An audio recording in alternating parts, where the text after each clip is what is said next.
The Morgan Report with David Morgan. David Morgan with you, May 19th, 2017, with the Weekly Perspective. Well, I'm going to start again this week with the contraction. Carmageddon. This is from Zero Hedge. All three automakers, auto markets contract year over year for the first time since January 2009.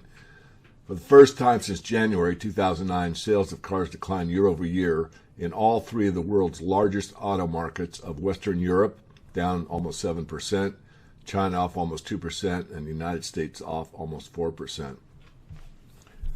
Well worth reading this article. I want to comment on two things.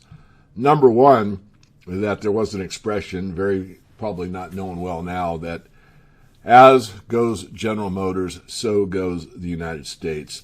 Anyone that's been to Detroit or even looked on the internet to see what the Detroit metropolitan area looks like is awakened to the fact that the automobile manufacturing industry has taken a huge hit.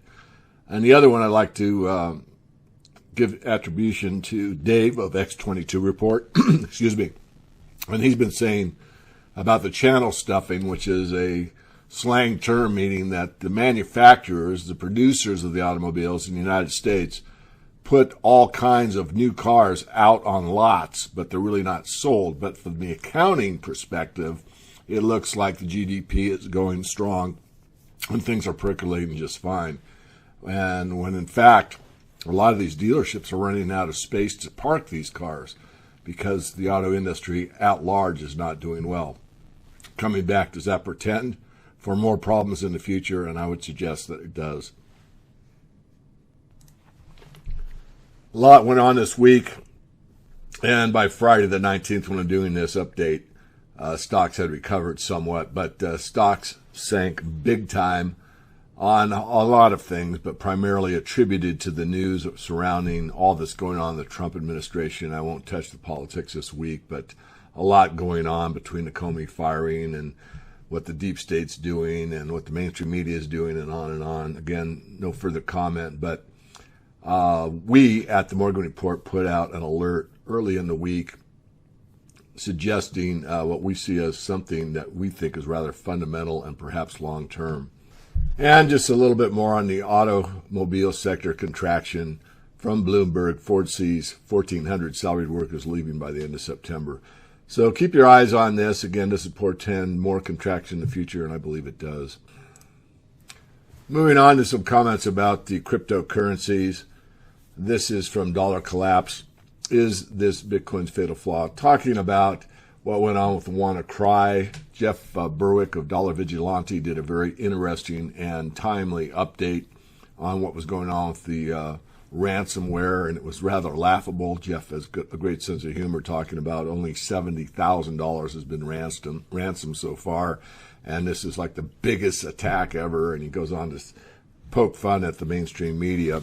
Regardless, coming back to the Dollar Collapse article, what's interesting here is this quote from Forbes that for the first time, Bitcoin accounts for less than half of all market cap transactions of all, market cap of all cryptocurrencies. So there are some competitors out there, and there will be more. And in fact, we'll be speaking about that at the Vancouver Resource Show, or actually it's called the Writers' Conference, next week on the 28th of May up in British Columbia at the Metal Writers Conference held at the conference center down there on the water.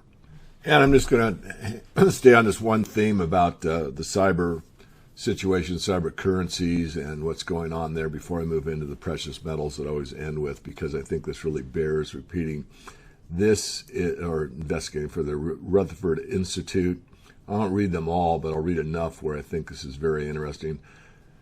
Who's designing the malware worm that is now wreaking havoc with tens of thousands of computers internationally by hackers demanding a king's ransom? The U.S. government. Who is the biggest black market buyer, stockpiler of cyber weapons? The U.S. government. What country has one of the deadliest arsenals of weapons of mass destruction? The U.S. government. Who is the largest weapons manufacturer and exporter in the world, such that they are literally arming the world? The U.S. government. Which is the only country ever to use a nuclear weapon in wartime?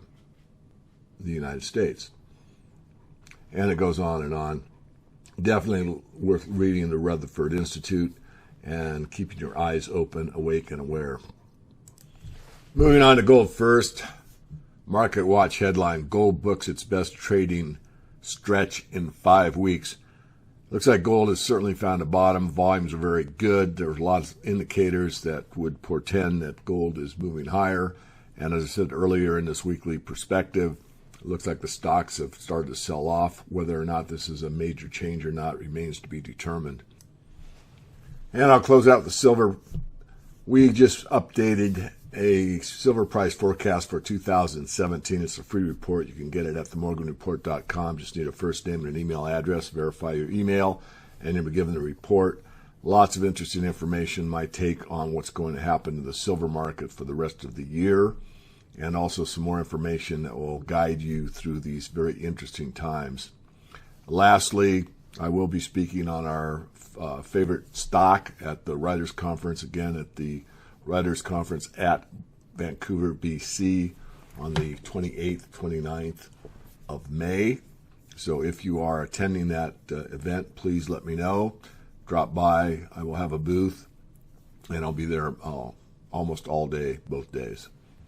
That will conclude this week's Weekly Perspective.